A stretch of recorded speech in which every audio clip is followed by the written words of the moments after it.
Hey, what's your problem? You have business problems? We have business solutions. Guaranteed. Well, maybe. Yeah. Life is a fight. It is. In business, every day is a fight. Oh, yeah. So, hey, what's your problem? Yes. Thank you, John David Wells, the big voice guy for the What's Your Problem program. Check him out at the Wells Report. He's on Facebook. John David Wells. This is the What's Your Problem podcast, where we talk to Middle Tennessee business owners and professionals about that one thing. It's always something. Either keeping us up at night or making us, it's on like the back burner in our minds. Something gnawing at us. But it's always something. And as soon as we appreciate and accept it, life just kind of gets better. At least that's my experience. This is a video and audio podcast. Check us out at whatsyourproblempodcast.com, where you can follow along, subscribe, share. I am, for 2023, my big, hairy, audacious goal, BHAG, is 10,000 downloads per episode on average. So I figure if I shoot high, I can land on the roof, right? 10x rule kind of notion. So if you like what we're doing, please share it out. And let everybody know. Give us a rating, 5-star rating. Let us know if you can't give us a 5-star rating, and we'll try and make it so you can. Either by bribery or some other means. I am your host, Jim McCarthy, with JimMcCarthyVoiceovers.com. And today, we got a local. I don't know if you're local. Are you? Are you from Spring Hill? Well, no, not technically. I'm originally from Ohio. Ohio? Yeah. But where do you live here in Middle Tennessee? I'm in Fairview, Tennessee. Oh, so you are coming from a distance. Yeah, a little bit. Yeah. But I mean, you have a lot of presence here in Spring Hill because of Connect Spring Hill. Mr. Tony Bostic with Music City Mortgage. Welcome to the show, sir. Thank you. Glad to be here. I said your name right, okay? You did. This is like the second time we're really having an in-depth conversation. That's right. Everybody that comes on the show, I have a pretty invested curiosity and interest in, because I see what you're doing down here, and you created, man, what a monster of a networking organization. Oh, thanks. With the Connect series. Yes. But we are going to first do something that is sponsored by the it'syourshow.com, it'syourshow.co rather. And look at you. You picked, amazingly, you picked out the Dad Joke Challenge here. There you go, yeah. So we're going to do the Dad Joke Challenge, brought to you by it'syourshow.co. If you want a podcast like this where you have features and good production, generally iffy voiceover, and music that just kind of stops on a dime here. Yeah, here we go. It should start again. There we go. We leave him in, man. Warts and all the mistakes. It's okay. If you want a show like that, that's what we do here. Without the mistakes. I test out the mistakes on my own show. And it's kind of like a beta acid test kind of platform. Tony, Dad Joke Challenge, 5 jokes. All right. You can laugh if you want, but, you know, it's kind of a knock. You lose a point, so to speak, even though we don't keep score. Okay. You can answer the joke. You can comment. You can wrinkle your nose. You can groan, whatever.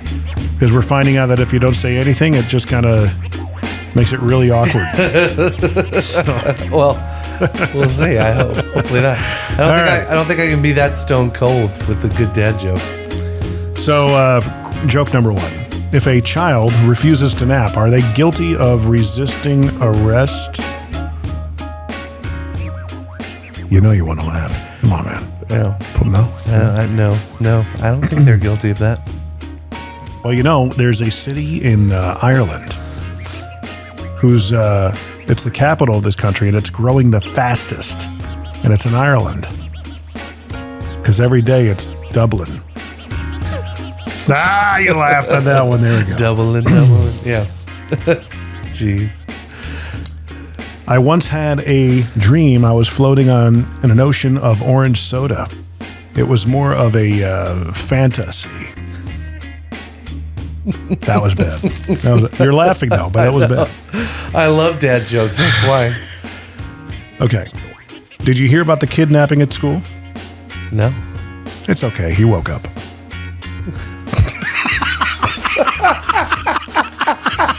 It's okay. My delivery's getting better too. Oh, that's a good one. You delivered that one like a pro, my friend. Thank you. You know, I used to play piano by ear, but now I just prefer my hands.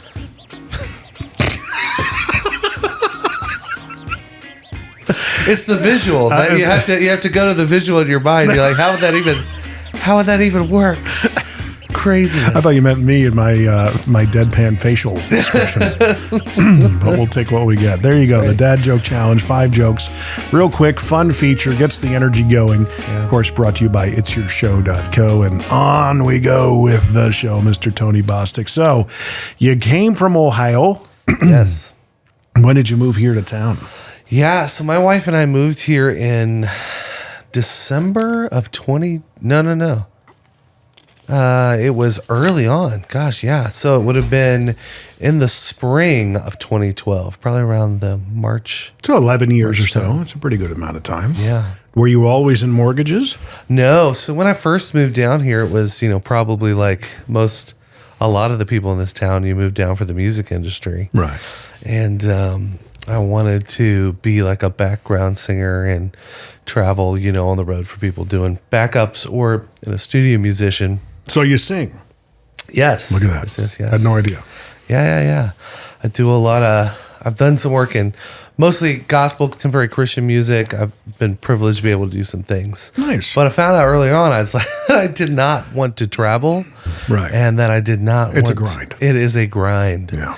And that I did not like the idea of being a session singer. I mean, I loved the process of it. I was pretty good at it for the most part. Yeah. But to really step into it and do it as a career, it's just the music business grind. It just sucks. It's one of the hardest professions to be masterful. Yes. And Rich Redmond, who was on the show a few episodes ago, he's the drummer for Jason Aldean. He's a good friend of mine. Yeah. And he talks about that all the time. I mean, to have a family and do what he does, it's long hours, man. But they love what they do. Yeah. I mean, kudos to those guys and gals that do it, man. I mean, it's a whole different lifestyle. I was just like, I like to sleep in my bed at my house, and when it came to, the session world, I love doing it. But it's like you get sick. Yeah. I mean, you don't work for, till your voice is back. And then what do you do? And you just never really got to enjoy a lot of in the moment because you're always pushing towards that, next thing. And so that was just something I didn't like. So, but I've been able to do it some just for enjoyment with some different vocal producers and people that I knew. And so every now and then I get to go back and scratch that itch. And then I lead worship at churches and stuff like that. So, well, that definitely leaves your toe in the water. And yeah. That's kind of what I did after I got out of radio was a lot of production work still, some video work here and there. Majority of my work was done behind the scenes. I was mostly on air in Connecticut, a little bit in Vegas, but mostly always behind the scenes in those capacities. Even when I moved here for Mix 92.9 and Jack FM, I don't think I ever was on the air live. Oh, wow. So, the podcasting certainly feeds that animal. Yeah, absolutely. And all the audio production that I do, which is still a lot of fun. I get it.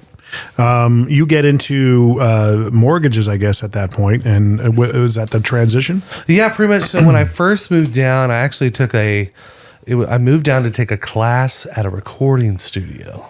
Okay. That offered like a 13. I think at that point it was like a 13-week recording degree. Right. And so I took that class, and then I interned, and then I actually got hired on to do the admissions. I was the head of admissions for this school.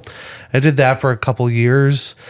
And then just a series of kind of different navigational points through, stuff and doing things here and there. I landed into mortgages very through the back door.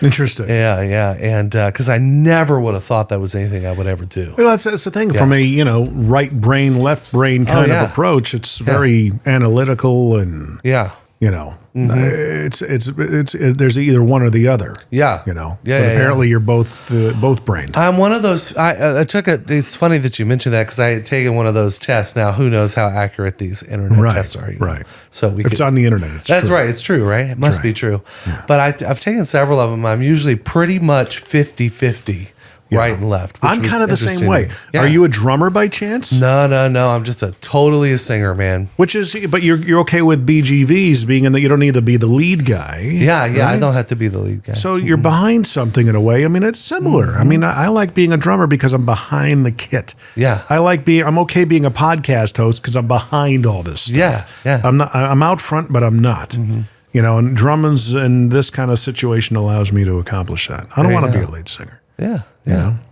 You're supporting somebody. Yeah. I've done both, but I love doing the background and all of that for sure. It's fun, and just the studio process of it too is really cool. So enjoy all that, all the stacks and layering it up, and another grind. You want to make it in. Oh yeah, make those it engineering guys. Crazy. So you get into mortgages always with Music City Mortgage from the get-go? Yeah, so from the get-go. I just saw your announcement today. It said 7 years with them. 7 years, yeah. I'm in my 8th year now, starting into. Yeah, I've been with Music City the whole time. It was funny. I met Paul is the owner, Paul D'Angelo.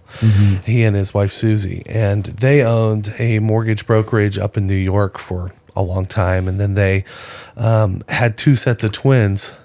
Oh my goodness. Yeah. Within like 2 years of each other. And I think they wanted like a better quality of life, than New York, and raise their kids somewhere. How far apart were their twins? Something like, it's like 2 years. Yeah. It's like I think the older ones are seniors this year, and the younger ones are sophomores. And that's the only kids that they have? Then they have one more who's I think, Michael, their youngest son, I want to say he is 6 or 7 now. Okay, so they're not going to have empty nest syndrome or anything. Yeah. I read a story one time about a guy who was in a similar situation. He might have had them. They had twins, and then they had twins again like 10 months later. Yeah, it was just crazy, gosh. Right? Yeah, or maybe it was a little long, not 10 months, but probably maybe within a year and a half. Yeah, I can't imagine. Oh gosh, he said the first several years were just absolute hell. And then as soon as the kids were able to take care of themselves, they started going on vacations. They had a blast. Oh, I'm sure. He says the downside of it is when, one set of twins turns 18, they graduate, they go off to college. Next set of twins, literally a year and a half later, they're out of the house. Yeah. You ramp up real quick, and then you ramp down real quick. Yeah. And he says we just packed so much as we could in those times, in those years, as we could. And then all of a sudden, it just ended like in a blink of an eye. Oh yeah, I mean, in that case, they're going from a house of 6 to a house of 2. Like within a year almost. That's I can't even imagine. My wife and I, we have our son. He's about 3.5 now. It took us a while to have him, and then when we did it, it's just been awesome. Yeah. But I'm 38, and I can't imagine having 4. Yeah. All around that age or younger. Oh my gosh. Because at this point, your whole job is just keeping them alive, that's sure your whole job is that throughout their formative years too. Yeah. Because I've got a 16, 14, and 11-year-old. Oh, geez. Yeah. Make sure that they stay alive. And, okay, you're on the general good path. Yeah. Just don't deviate too much. Yeah. Understand your 20s are for falling on your face and eating dirt. There you go. Yeah. You don't need to know who you are and exactly what you want to do for the rest of your life when you graduate frickin' high school, like it was told to us. Isn't that crazy, too, to think about? Oh, gosh, that could be a whole podcast on its own. But just to take an 18, 19-year-old and be like, you need to make the decision now for your $100,000 investment of what you're going to do for the rest of your life. Yeah. Oh my gosh, it's just asinine to think about. But so you get into mortgages at some point. Did they reach out to you and see your potential? This is where I was going with that. Right. So how it worked is I was, at the time, I was a social media consultant, and I had a couple clients. One of my biggest client that I did most of my stuff with was a guy named Reggie. He was a worship leader, and he traveled around, and so it was kind of a great gig. So I would do his social media for a couple other people, and then I would travel with him and sing background for him, and then I would do his table and do all his stuff and all that. Yeah. So he was like, "Hey, I'm going to be taking this job at a church in Jackson Hole, Wyoming, and I'm not going to be on the road." And he gave me like a 3-month notice. I told my wife, I said, "Gosh, I don't think I want to replace him. I don't really think I enjoy doing the social media aspect of it." Yeah. And so I thought, well, then what do I want to do?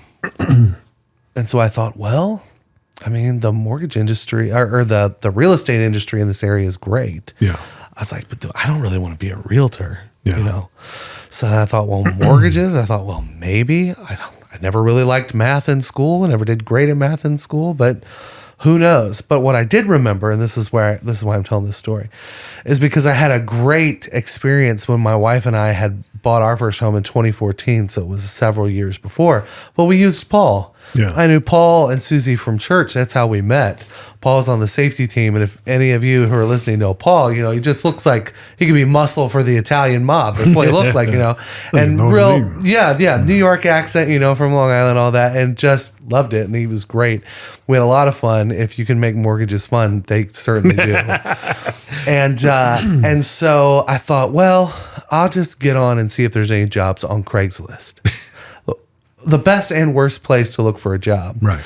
So I got on there and there was a posting, and literally all it said was like, mortgage company, no experience needed. We'll train the right person.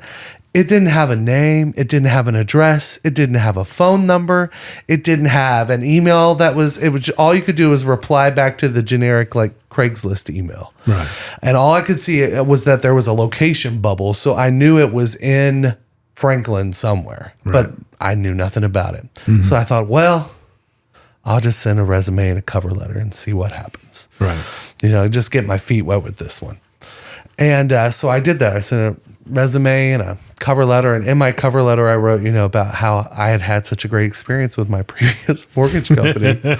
And about 15 minutes later, pops up on my phone, Paul D'Angelo's calling me. Mm-hmm. So I answered the phone. I said, hey, Paul, you know, and he said, Tony. And I said, hey, he's like, did you just send me your resume? And I was like, was that you? And he was like, yeah, you want to get into this business? And I said, I don't know, maybe. And so he was like, well, let's meet up and talk. So we met up that week and talked. I think we had lunch or something. And he kind of told me, this is kind of how we do. I went over to the office for a day or two and just kind of sat and watched, you know, and all of that. And you shadowed. Yeah, shadowed. Yeah. And I was like, maybe. So I took my class because there's a big like licensing class you have to go through. And then I studied for a couple weeks, and most of them they're like, take a couple months, study, then take your test. And I was like, no, this was, I think it was right around Thanksgiving. I was like, no, because I want to start like out of the bag January 1. So I took the class, I studied for just a couple weeks. I took my test and passed and started that January, I think, of 2016 with Paul and them. And I've been there ever since, and I love every minute of it. Really? It's been awesome. That's so amazing. What you thought was going to be your deal was like, and then all of a sudden you fall into a commoditized industry. Yeah. So, I mean, that's the challenge, I guess. And I always talk about this on the podcast. A couple of clips out there talking about how to decommoditize yourself in commoditized industries. Did you kind of understand that, hey, I gotta, out of necessity, kind of meet people and spread the word, and because I'm in a sea of, you know, however many thousands of other mortgage people in town, right? Yeah. You know, I mean, that's a great question. How I looked at it was I had traveled and sang. I mean, I even was homeschooled in my high school years, and I traveled and sang with a group them. And I when I was in college, I traveled and sang some afterwards. And I had gotten used to just being around people, having conversations with people, meeting new people all the time. And so I was fine with that aspect of getting to know people. So networking wasn't a thing that really intimidated me necessarily, but I never had done it for like business wise, you know? Yeah. And you know, you have the gift of gab. I knew most people like me unless they hate me, and you know, and then, know, that type of thing. And I knew how to have conversations with people and, you know, not be awkward and that kind of thing. And so I was like, I can do this. Can you teach me that skill? Because I'm awkward all the time. Yeah, but you use it in a way that makes you endearing. I hope so. So you've turned it around. You just make it awesome. I don't even realize you're awkward. I'll take that's to say that the truth is there that you are awkward, Jim. But, you know, it's a good thing. Trust us. It is. So yeah, so I took it from there, and how I did is I did worship at a fairly large church in the area. And it was funny because there was, God knows how many realtors were in there. Now, I didn't want to use my position to try and hey, you need to use me because you see me on stage. Well, was Tony kind of like, hey, what do I got to do to get your business? Yeah. We even collect on your own part. Yeah. You know what I'm saying? Yeah. But literally how I started was this church had a giant community board, probably the only church left in Nashville that had some old school community board where you'd put your posting. Yeah. And it was, we're talking 6,000 people. So, it was covered in stuff. And so one day I was walking by and Paul said, Tony, you ought to just take a look at that board and see if there's any realtor cards up there and just see who you can connect with. Yeah.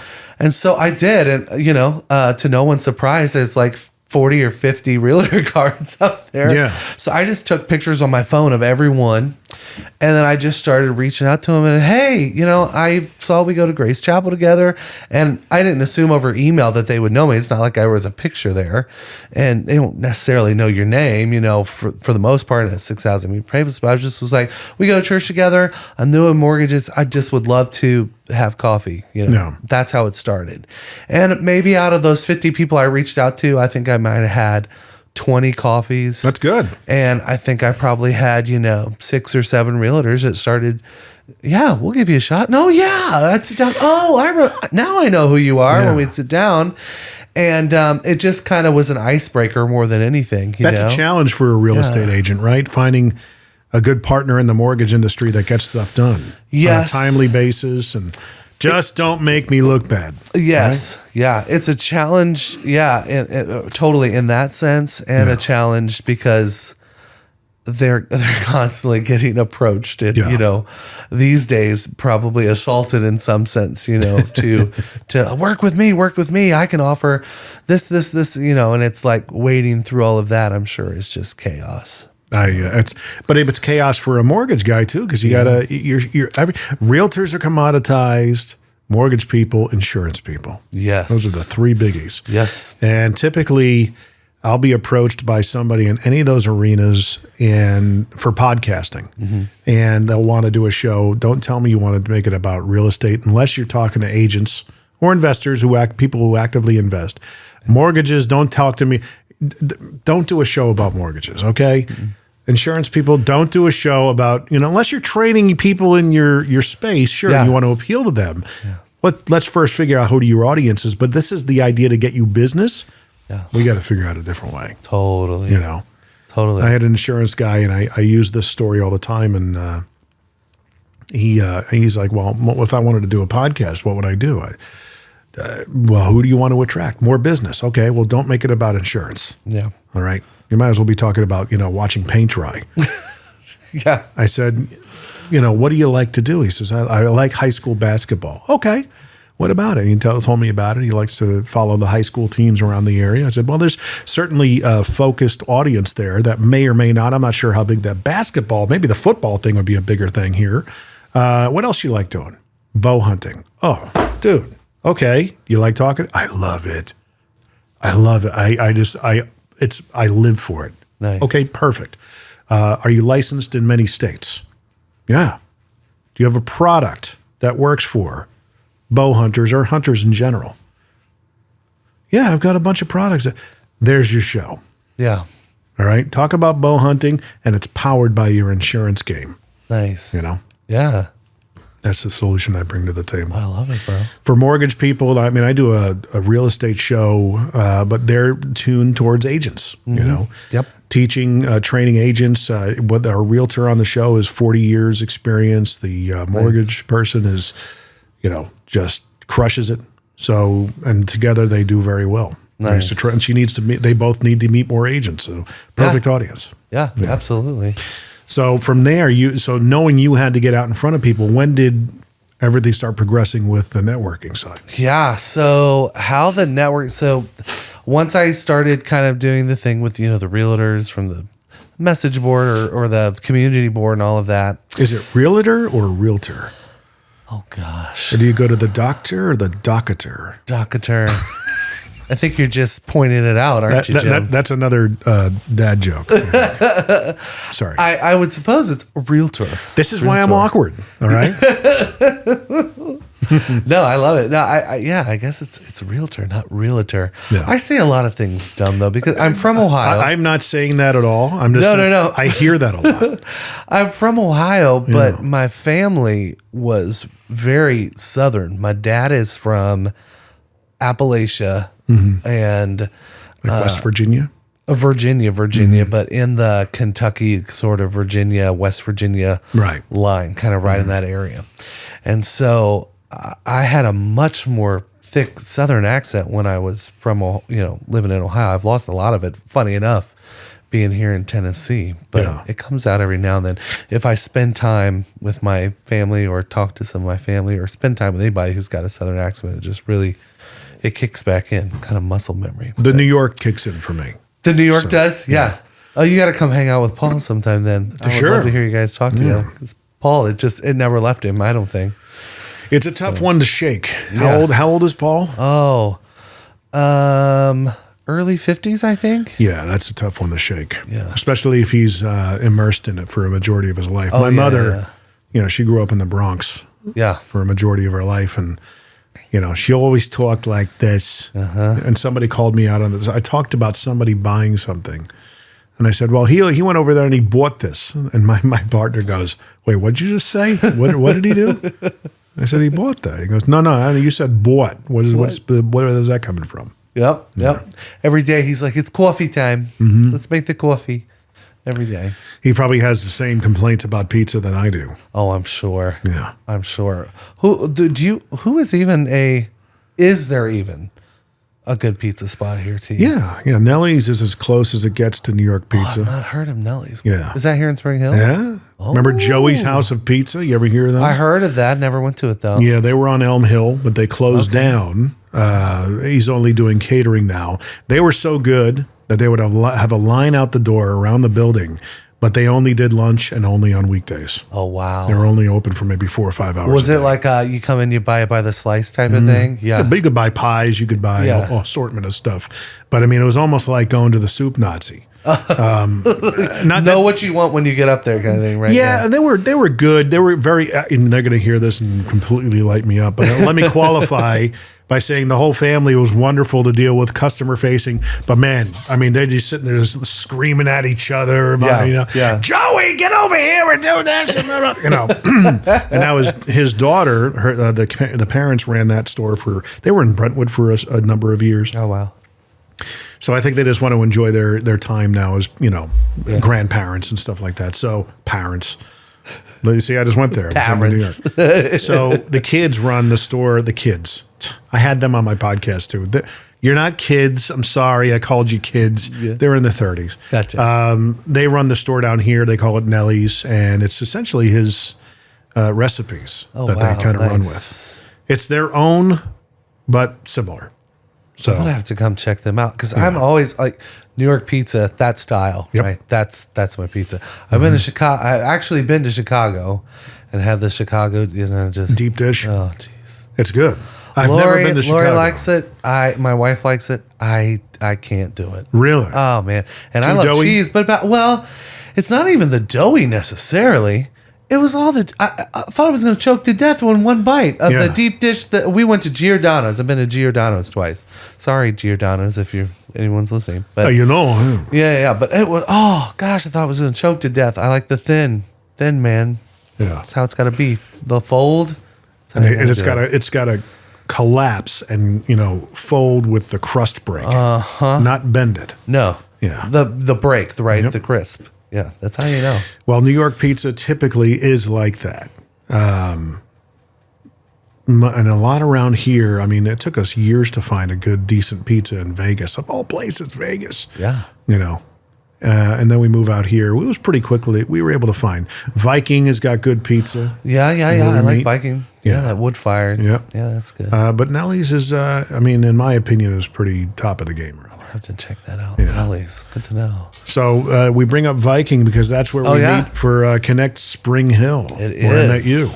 It is. So how we got into Connect Spring Hill and Connect Nashville generally was I met an insurance guy early on. Because how we used to, I say, it sounds like so old, like I'm old. I'm not that old, 38. But years ago, how we used to do it. If you had a career before the pandemic, I feel like you can talk to it that. It was like how we used to do it before the pandemic. Very true. Yeah, is when I first got started, is you had the Meetup app. You know, Meetup.com, the Meetup app, and you could look for there's different events happening, any kind of events you want. If you want to, like, I want to go with people who like to hike, and we go and there's meetings for that. But you go and there was business networking. So I went to some of these groups, and some of them were okay, but there was a couple I went to, and I just was like, this is soul snatching. Yeah, I mean, the people were weird. There was no structure. I mean, it's crazy. I got stories we could tell about that. So then when I met this guy named Josh through a very funny way, Josh and I met. Maybe one of these days that'd be worth us coming on talking about it. Maybe we could tell that story together.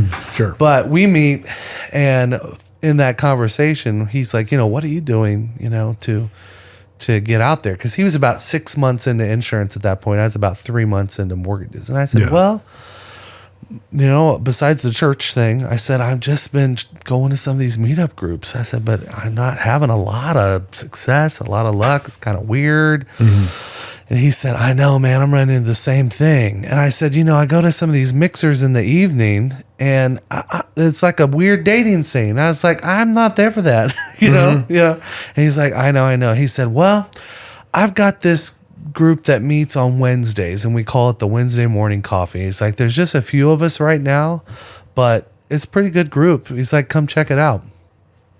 So I started going to that. At that point, I think it was at Just Love Coffee in Brentwood where we were meeting. There's like 6 of us. And then we moved. I forget. I think we went one other place after that before we were at one of the churches has a Coffee Connections place here, and that's where we were. And all of a sudden that group just was like 6 people, and then it started to be 10 people, and then it was 15 people, and it was You're 20 onto something. people. Yeah. And there before the pandemic, it was about 50 people every week. Oh wow.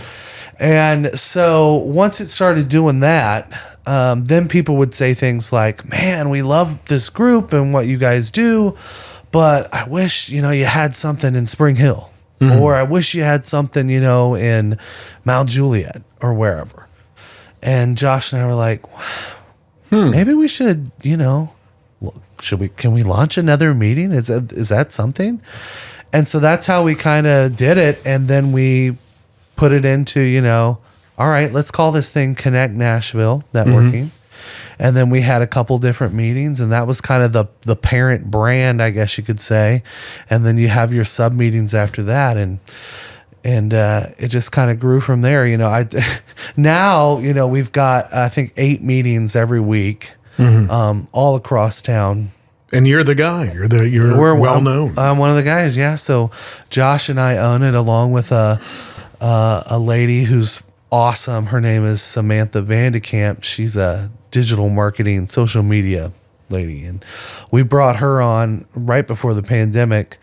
We're like, hey, we're kind of incorporating this thing, and would you be interested in a 3-way partnership? And she's helped us tremendously. And so the 3 of us run it now, and somewhere along the line, it's up to 13,000 members, over 13,000 members here in Middle Tennessee. That's unreal. Yeah. So it's, I was saying earlier, it's like where the people look at it and they're like, oh, this is great, and what, blah, blah, blah. And it seems like it's so fast. I'm like, yeah, it's the quickest, 6-year overnight success we've ever had. Well, I mean, a good idea is going to take root and be popular over time. And, what's the most popular group or most well attended? Oh gosh. Well, before the pandemic was definitely the flagship group, which was called Connect Brentwood at the time. Now it's called Connect Cool Springs. But every week that one's pulling in 30 to 35, 40 people. Spring Hill's been pulling in for the last few months. 20 to 30 people. Right around, 20 to 30 people every week. East Nashville's pulling in 30, 35 people a week. So a lot of them are growing. And then our mixers, so about once a month, every 4 to 6 weeks, we'll do a mixer that's not a weird dating scene. It was big for us. And we do that. You guys call it grinder. Right? Yeah. Swipe right or left or whatever. And we'll do that and we do it at a different kind of, sort of geographical location around Greater Nashville, whether it's downtown or it's down this way, in Spring Hill, or it's West Nashville. And those we have anywhere from 150 is usually about the smallest one now, to the last one we just did. We had well over 200 people come through. Oh my gosh. 250 people come through. And these are all free events These are all free. Yeah. We wanted to create something that was a little more intentional, that had good structure to it, that was right to the point. Yeah. But left a lot of open time for people to connect and set one-to-ones, and we try and push people to the one-to-ones, because that's where it happens. Yeah, you're going to connect, better with people than just your 60-second pitch. Yeah. And then the biggest thing we did, I think that set us apart from a lot, is we take down everybody's referral ask that they give in their pitch. Yeah. And we write it out and we tag them in the Facebook group later on with the referral ask, and we try and generate business for them there. And it just gave you something that was lingering on beyond the meeting, and it helped keep that conversation going for longer. Yeah. And so we've seen a lot of success with people for that, and just passing business through the Facebook group. There's a lot of B&I influences in the group, like the one-to-ones, Yeah. Instead of the I have portion, you have the shout outs, which is similar, Yeah. But it's interesting because, B&I, there's a cost factor, there's exclusivity in industry. So, you can't have you could have a realtor in the room, but maybe a guest realtor. But typically the realtor in the room is going to get the business because they're there every week. Yes. They're the guy. Yeah. So, yeah. I'm not necessarily, I'm not opposed. I'm a part of a single seat group that's like B&I light, but it's not B&I. Yeah. But when we were doing it, and we thought about bringing a single seat group kind of under the Connect Nashville banner, but then we realized it wasn't like the heart of what we wanted to do with people, because I don't know if anybody's been in this situation. So like, well, what if the insurance guy's a total putz? Right. I'm not sending him referrals just You got because 5 I other have choices, to. though. Yeah. So that was why with the single seat, I was kind of like, But this, you connect with who you connect with, and you find out who's got, kind of sort of the same values and principles in their business the way you do, and go do business with them. There's Makes a ton sense. of business happening in this town. Go find your people and make it happen. B&I's challenge is like what you're talking about. You kind of hit it on the head. Yeah. I would imagine any networking organization's challenge is the city that you're in. Do people really understand it or value it? Chambers may kind of lead the way with networking in some areas, but Nashville, you're right. Nashville's just on fire. Oh, yeah. It's entrepreneurial haven. Mm-hmm. And it's, Nashville, I heard some guy, I can't remember who it was that told me this, but I'm sure he didn't come up with it either. But he was like, Nashville is the biggest small town you'll ever work in. Yeah. So he's like, if you do a great job, a lot of people are going to know about it. Yeah. If you do a bad job, a lot of people are going to know about it. Yeah. It used to be a handshake town a long time ago. We moved here in 2005 and they called it Nash Vegas. We came from Vegas. And I'm going, no, it's not. It's, guys, don't lower your standards that way. Yeah. Okay. Now, downtown is very similar to the Las Vegas Strip. Yeah. But at the time, it was like, no, that's a good thing. We don't need to be like Vegas. Yeah. Do you even go downtown? I'm really pissing off a lot of people lately on my podcast, Californians and now Las Vegas people. Sorry, do I go downtown? Yeah. Do you even go downtown very much? We don't either. I don't like the smell of urine on the streets, baking in the sun. Jim, did we just become best friends? I'm telling you, and I don't mean to tick off all the Nashvillians, and but you know what? Maybe I do. I don't know. Hey, it's true though.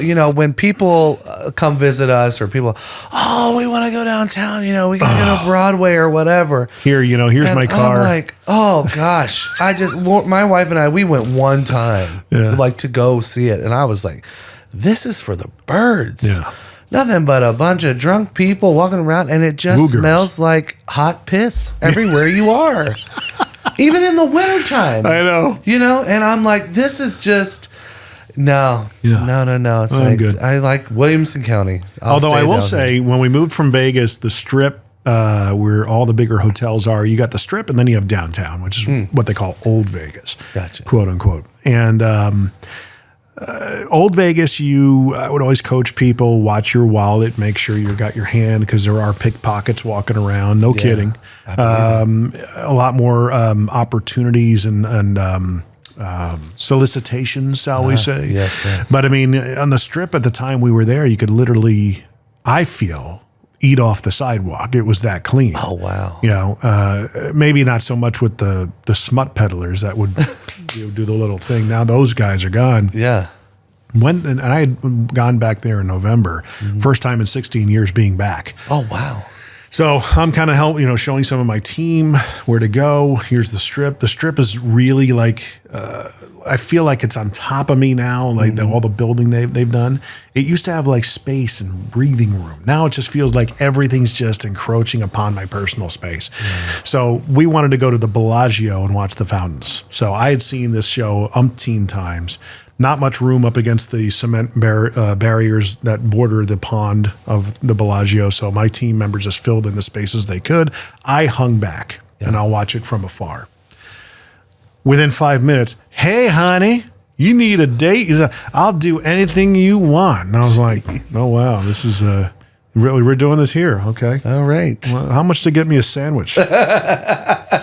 Or give me a piggyback ride around the fountains or something. Right, yeah. And you have a rickshaw? I am being freaking propositioned here. Jeez. I didn't expect this to happen here. But there you go. There it is. Well, luckily, I have not had that in downtown Nashville. Yet, but you never know with these bachelorette parties. Oh my gosh. Yeah. My wife, we went to a comedy show at the Ryman, and this was back in November. Yeah. And we my wife said once we got into 4th Avenue or whatever it was down there, and she was like, I just remembered why we don't ever come down here. I was like, because there was also something happening at Bridgestone, and there was something happening at another big venue. It's a madhouse. Oh, it was chaos. It took us 45 minutes to get out of the parking garage. Oh. And I was like, this is for the birds, man. Vegas, I will say, they at least had it dialed in that you could pull into any hotel, get your car valeted, and literally, give the guy $1 or $2, and they'd go park your car, go, whatever proximity of the Strip you were in, you could walk, take a cab or whatever. Parking was always free. I'm not sure if that's the case now, but, because the hotels want you to go through their hotel because chances are you'll spend money on the casino floor. Yeah, the parking was never free here. Oh my gosh. Vegas made it very easy to go downtown or to the Strip. Not that we ever really wanted to. It was funny. I would drop my wife off at work, which she worked at the time at the Luxor, and then she moved to the Venetian as a massage therapist. And, I'd drive past the Bellagio. I'm like, I could see this anytime. And I never do. Wow. It's the last thing I want to go. Yeah. Though, when people did visit us in town, was when we took them to the Strip, we would win. Yeah. Oh, yeah. Every single time.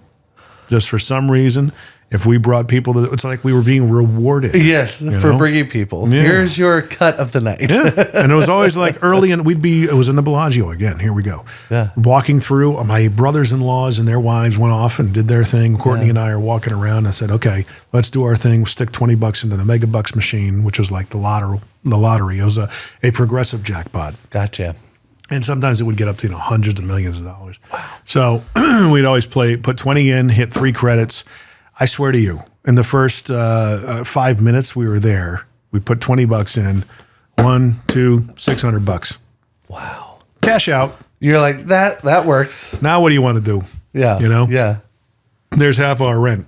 You gotta love it. Gotta love it. Well, how do people reach and get a hold of you? And if they want to become a part of Connect, no matter where they are, where do they go? Yeah. So if you want to be a part of Connect Nashville, you go to Facebook and you just search for Connect Nashville Business Networking. Okay. And you'll see it there. You can find me on Facebook too, Tony Bostic. Are you on Instagram and all that stuff? I'm on Instagram as well. I think at Tony Bostic. Nice. And and the mortgage company is Music City Mortgage here in Nashville, Tennessee. There you go. So you find me, call me. You need a LinkedIn that you just centralize and just go there. That's true. I have a LinkedIn as well. Not a LinkedIn, a Linktree. Oh, a Linktree. Yeah. Yes, that would be nice. Yeah. Those are free. Get yourself we go. allthingstonybostic.com. Boom. Go here. Boom. There you go. Yeah. There's everything. That'd be great. Well, there you go. The links and everything will be, and all that information will be in the description. So make sure you check that out. And of course, we're again 5,000 to 10,000 average downloads. If I can get 5,000 average downloads per episode on this thing, this would be wonderful. If you like what we're doing, help me get there. Share the news, spread the word. And all that can be done at whatsyourproblempodcast.com. Tony, sir, thank you for coming out, my friend. Good to talk with you. Thank you for having me. That was it.